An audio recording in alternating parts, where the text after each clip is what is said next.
Hello everybody and welcome back to another episode of Guild Wars. I was feeling kind of inspired lately since they released Guild Wars 1 50% off on Steam. I didn't even know you could get Guild Wars 1 on Steam, but I've had this game forever, so I don't need to buy it again. But I'm probably going to see a lot of resurgence of people. I mean, already we have an Assassin Warrior up here, we had a Ranger something something something, Ranger Assassin up there, so I mean, there's already more people here than what there usually are. But can you believe it? We're already on episode 31, I believe. It's 31 or 32. So, as I mentioned before, we now have some quests. We could go straight to Kryta by doing the Kryta Refugees, which is our primary. But I do want to get in some non-primary quests because we do need the experience. So basically, we're going to go for the Hungry Devourer, where we have to go talk to Old Mac about his pet. And this one's pretty simple from what I remember, so hopefully it won't cause us too much trouble. And see, right here I just almost made a mistake. I've been playing way too much Guild Wars 2, and so I almost went out without all my people behind me, and that would have been really bad. So we're going to try not to do that. Alrighty, so now that we've got that all set up, let's head out here, talk to Old Mac about his Devourer. Now, Old Mac, of course, as I mentioned before, you'll know him because he had the bull in pre-searing. And if you kill his bull in pre-searing, he tells you that you owe him, and he makes you get him a Devourer egg. So, at this point... well, there's those refugees. But at this point, the Devourer egg you gave him hatched into Joe. We come so far under such adversity, there's no way I'm turning back. I'll see Kryta or I'll die trying. I know that Joe here can be a bit of a glutton, but it isn't his fault. He's a growing young devourer and he's got to keep his strength up if he's to help me defend things around here. His favorite food is those succulent junipers that grow north of here, but I can't take him to go get them since I'm on duty. Would you help me out and go take Joe foraging with you? If you feed him about 10 of the succulent juniper meats, that should keep him content for a long while. What I want to know is how he ended up knowing how to take care of a devourer, because I know that the Char raised them for weapons and such, so it's in their nature to know how to care for them and etc., but there's people fighting up here.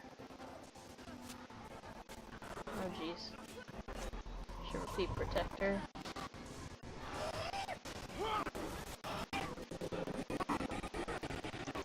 Yeah, no, a lot of people are going to be getting Guild Wars 1 because of this, and it's actually pretty exciting. I would love to see more people come back to it, for sure. There's all these refugee corpses, like, it's really hard keeping people alive. Because, I mean, and we're only supposed to keep, like, this group of people alive, but still. Which we'll come do that again here after we do this quest, but like I said, right now we're kind of after the experience. We really need it. We're only level 14. Usually by the time I make it to Kryta, I'm level 15, 16, so I would definitely like to be in that safer range, because once we get to Kryta, you're gonna want to be level 20. You know, you're gonna want to be max level. Succulent juniper. Well, there's a chest here, but I don't have a key.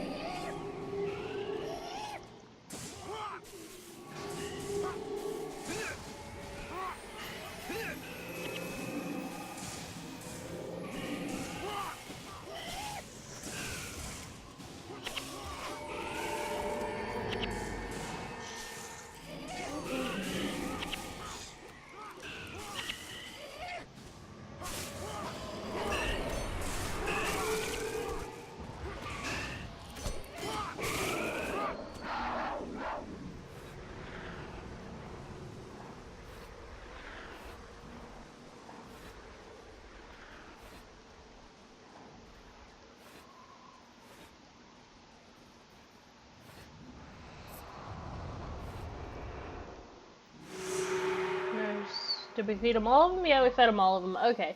Sorry for the silence. It's just I know that the sound effects tend to take over.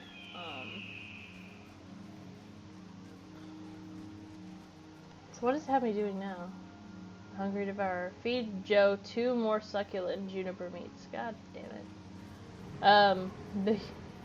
But yeah, so I tend to be quiet during like conflict and fighting scenes. I didn't turn him down, and I realized after the last time, unless I'm fighting at a distance, it's really hard to hear me. After this, there will be a new style that I pick up with my recording. We'll see how it goes. I'm not the type, I don't like to record over what I've already recorded. I don't like reacting to what I've already recorded. I feel like it's cheap, and I feel like it cheats the experience. I like reacting in real time. I mean, granted, you know, I feel like I would have more time to think about what I want to say in an episode if I did it that way. But I just prefer not to. I like keeping things as real as possible. But unfortunately, with the way my computer is, with how it records audio, since I don't have a microphone, it might actually be best for me to kind of react over what I have previously recorded, and so I might end up doing that. It's definitely not my first choice. I'm probably going to play around with it a bit. I'll probably do the same for Guild Wars 2. And if it'll fix the audio issues, that's really all I'm looking for, because at this point it's just a matter of quality. Because I feel like the quality of my videos has dropped since I don't have, you know, a microphone, and since I don't have the ability to record audio separately from the video.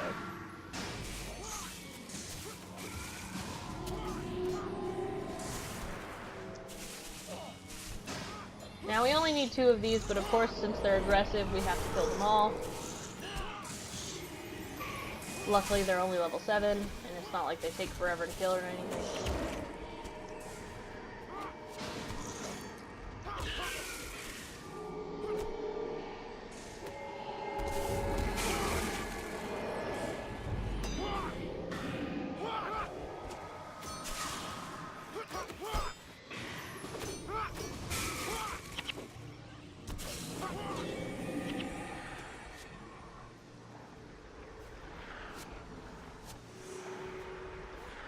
I want that smiting rod. I want that 16 coins. I fed him too, so this should be the end. It should say that we've completed it. Speak to Old Man Mac. Alright, so then all we have to do at this point is we have to go back. Now there are some options, but we're obviously going to fight our way through centaurs. Again, these are only level 8, not really all that bad. I think because there are an abundance of them, they've lowered the levels.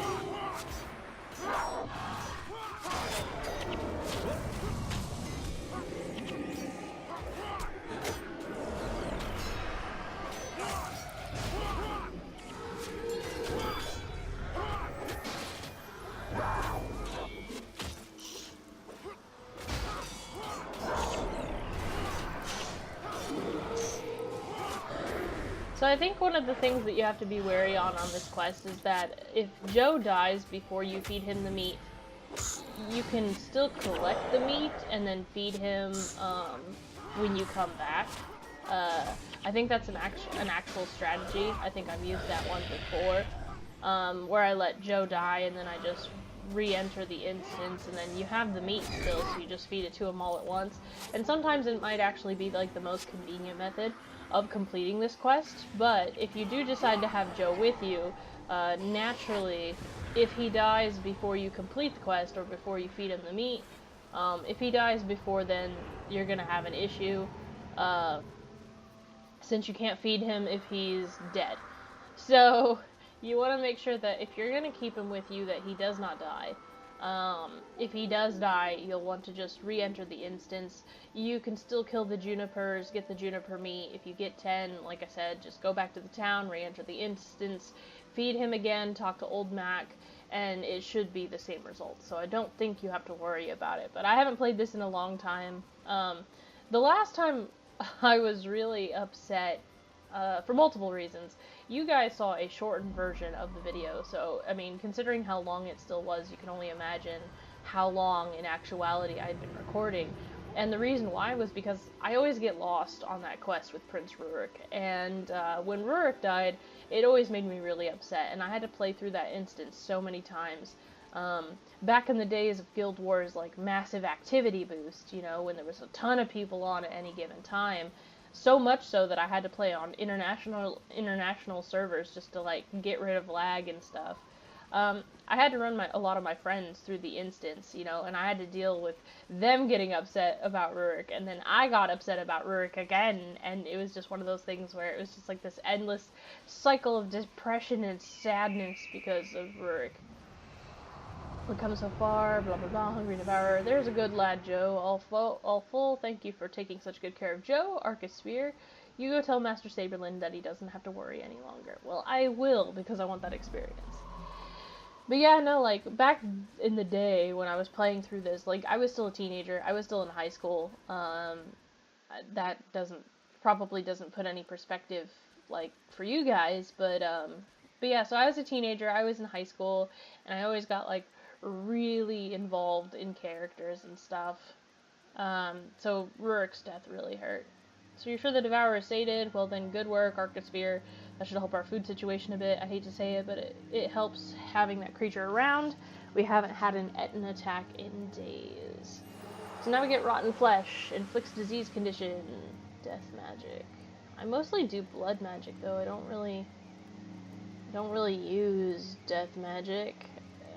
Rotting Flesh. I mean, okay. I need to start using these, and if I'm not going to use these, I need to switch it out with something else. Pinned down, I don't have a bow, so I can't equip it anyways.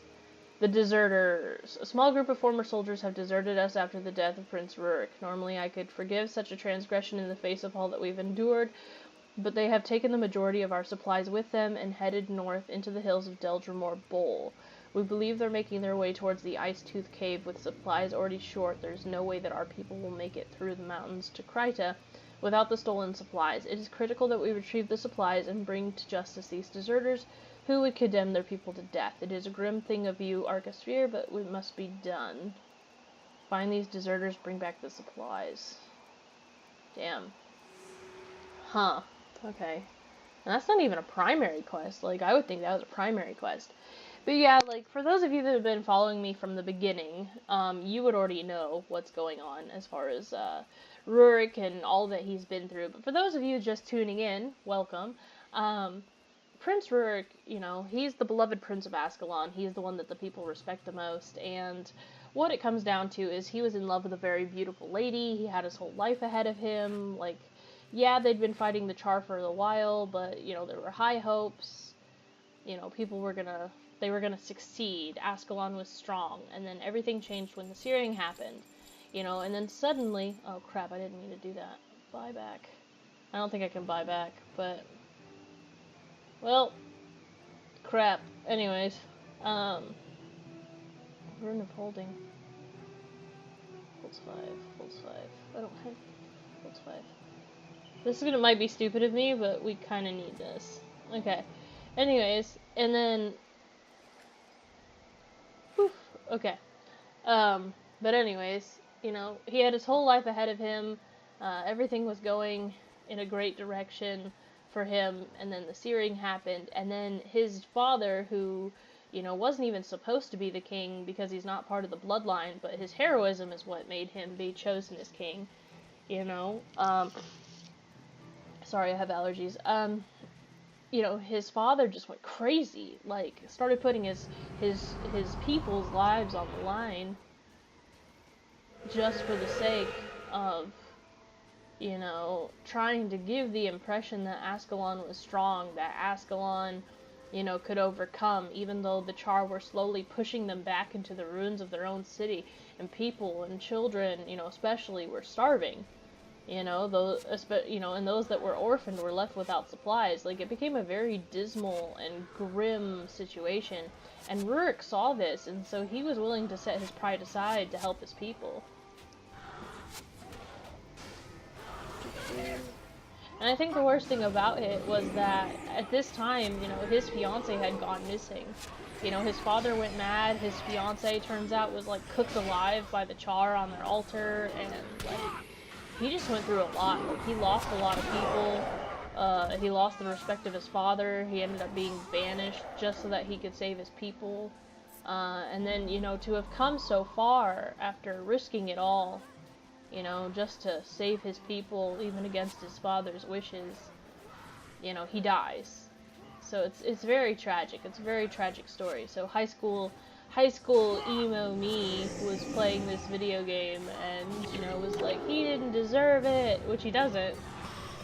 And, like, it was one of those heart-wrenching moments that you just kind of never forget in a video game. It's like when you watch your favorite anime and, like, one of your favorite characters dies. It doesn't matter how many times you watch it, it doesn't make it any better. And that's how I kind of feel with Guild Wars, you know? No matter how many times I play it, because I've played these instances 1,000 times, I've played these quests 1,000 times, but no matter how much I play it, it doesn't really change the fact that it all still kind of hurts a little. So after this quest, since we're already at 15 minutes, or 16 at this point, we're just going to go ahead and fast travel back to the place. Hopefully it does not take too long. If it does, we'll just have another long episode, but that is not the goal right now. It does look like it's taking us into another area, so hopefully we can be quick. Hopefully the deserters are not too far. I have a feeling that I know what area they're taking us to, and that I'm not too fond of said area. Oh yeah, the Deldrimore Bowl. Whoa, they're all the way up there? Yikes. It's about 6:34 in the morning where I'm at. I have a job to do today, actually. So that is why I am up so early. And I wanted to get something done before I left. I wanted to have that feeling of accomplishment, you know, maybe have something good to start my day off. So, and Guild Wars kind of, you know, it's one of my favorite games, so I mean, how can I not start off a day good if I'm playing Guild Wars? Some other video games I've been playing on, not on this channel, since I try not to play so many video games on this channel at one time, cough cough, not anymore. One of the great, video games I've been playing lately has been Sea of Thieves, actually. I am addicted to Sea of Thieves, I'll admit. So, for those of you that might not play on console, or, well, it's on PC as well. So Sea of Thieves is a game by Rare, and, it's what I like to call the pirate MMO, but it's not really the same as an MMO. But, anyways, it was made by the people that made Banjo-Kazooie. Well, at least the company that made Banjo-Kazooie. Not exactly the same team, I don't believe. But, yeah, it's basically like How to Be a Pirate 101, and, what it is you get to choose your pirate, which the pirate models, most of them are ugly. Unless you sit and refresh for, like, hours, the chances of you getting a pretty pirate are, like, slim to none. So if you end up that person that gets that really pretty or really cool-looking pirate, like, you are lucky, and I commend you for that. But I ended up choosing an old woman, and she's really chubby, and I chose her on purpose. Like, I already knew what kind of look I was going for, but you choose your pirate, and then you can either play solo or with friends. It's highly suggested you play with friends. If you're playing solo, you get put on this really tiny ship called the sloop. And the sloop can have, like, 2 people as part of the crew.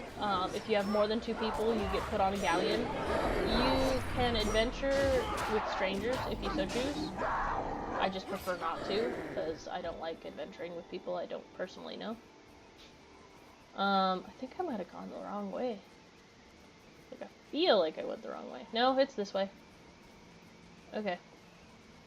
But anyways, so, after you choose your crew, and after you, like, figure out, like, if you're gonna play alone, or if you're gonna play in a group, or what you're gonna do, there's no tutorial. You basically jump into this game, and you kinda gotta figure out what's going on your own. The first thing you wanna do is you basically wanna, like, stock supplies and stuff. There's wooden planks, cannonballs, and bananas. Bananas are the only health item, and wooden planks are for repairing your ship, because it turns out your ship can take damage and it will sink.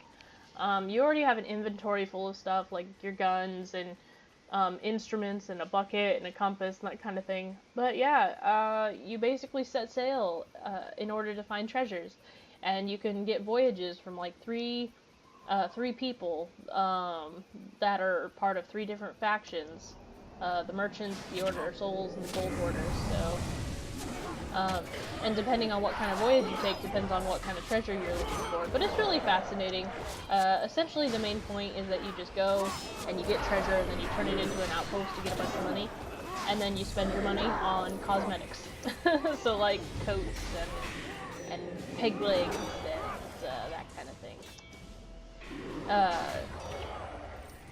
But yeah, and then you gain reputation by doing the voyages, and once you reach 50 reputation for each faction, you become a pirate legend. And there's titles, there's achievements, there's all sorts of stuff, and I really enjoy it. I do not know why I enjoy it as much as I do.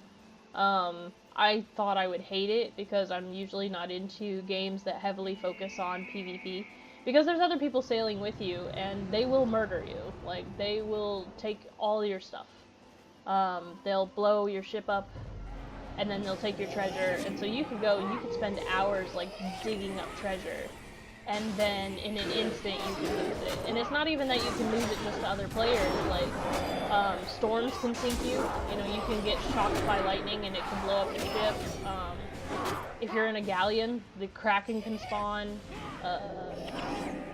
and it'll tear your ship up. It'll tear your ship to pieces. I like the Kraken though, it's fun to fight.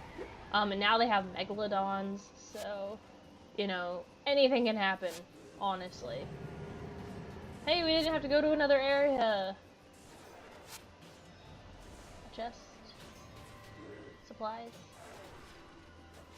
Monk deserter. Yeah, we should probably take out the monk first. Man, there's a lot of deserters. Another monk deserter.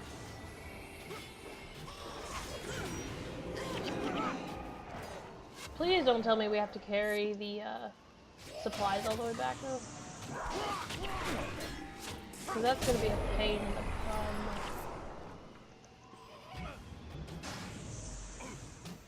bum. We probably do though. Not even gonna lie. Well, there's nothing in that chest, so... So let's see, what does it say? Unless it's like a bonus thing. L. Is it completed? Oh, nice. Take word to Master Saberlin. Yay!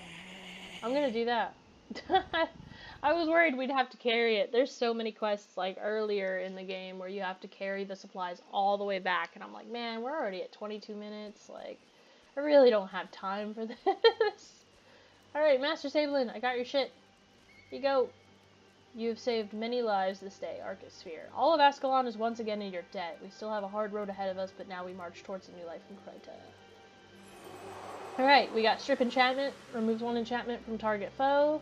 Removal effect, you steal 49 health. Well, that's actually not bad. Like, how much steals 49 health?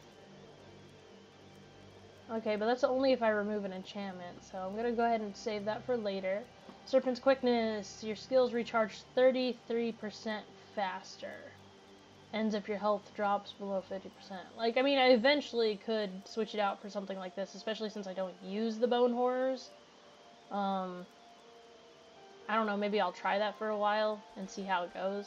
Like, I'm always open to trying new things. I am not gonna say that I'm an expert or anything with the freaking Necromancer, because I'm really not. I only have one other Necromancer on my main account, and I barely play her. So, she's not even level 20, if that tells you anything. But, yeah. Alright, so we sold our items. So the only thing left to do, since he doesn't have any other quests for us, and there doesn't seem to be any other quests, is that we have to eliminate the 6 Centaur patrols along the main road, which we technically could have done today.